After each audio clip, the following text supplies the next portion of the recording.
What a difference a day makes. Yesterday, Sunday, not a cloud in the sky. Oh, hey, kitty. Won't have to kick you off, you know that. Yeah, yeah. We got a bunch of stray barn cats. This one I don't mind so much.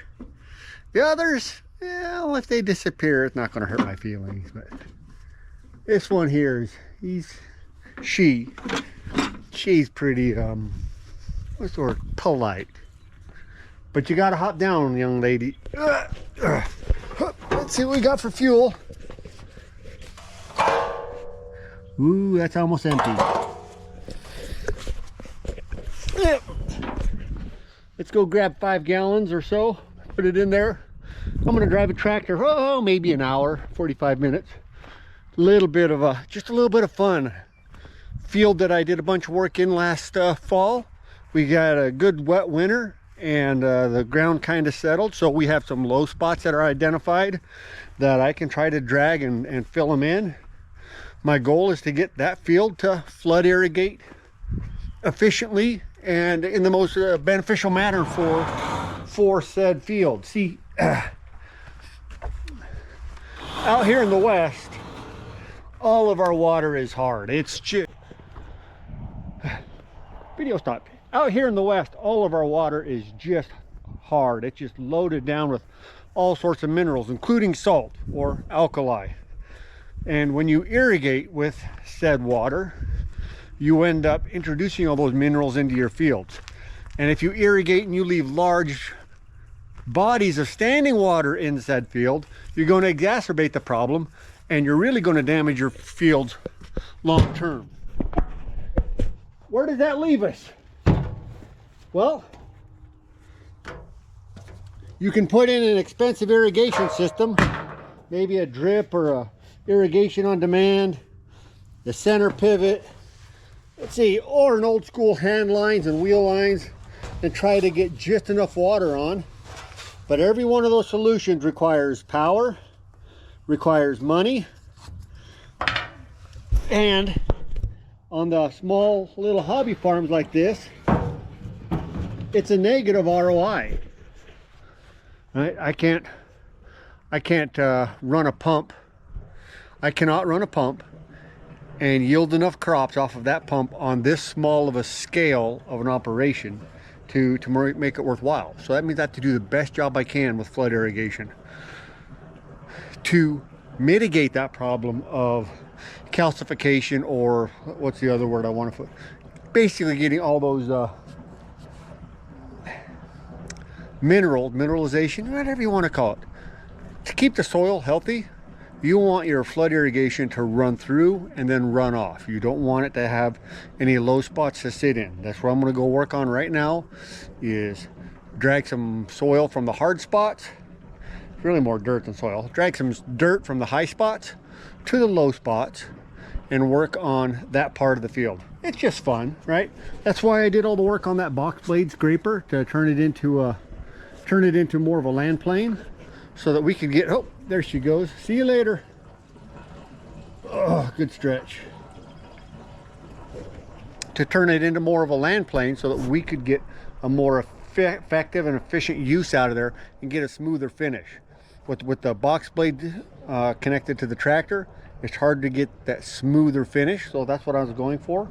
That's why we put a tongue on there and welded an axle and had all that fun.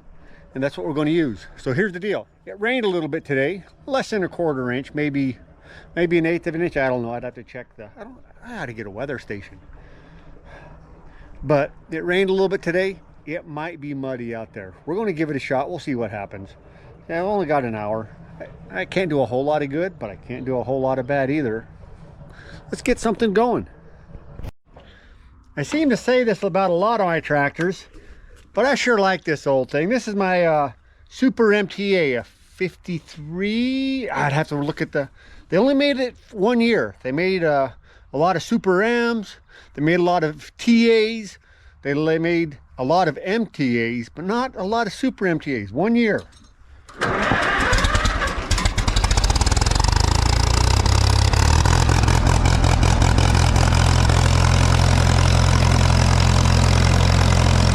It runs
So surprisingly, this isn't where I thought I was going to run into trouble, but, well, it's just this clay, right? I've been talking about this spring.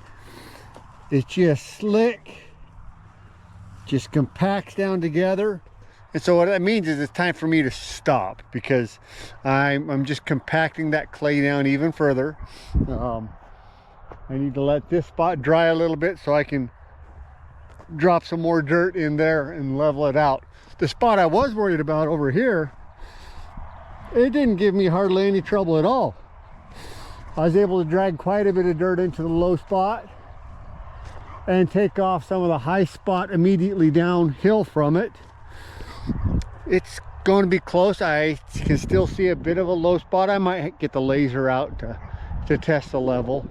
Looks like I got a low spot right up here, but same thing.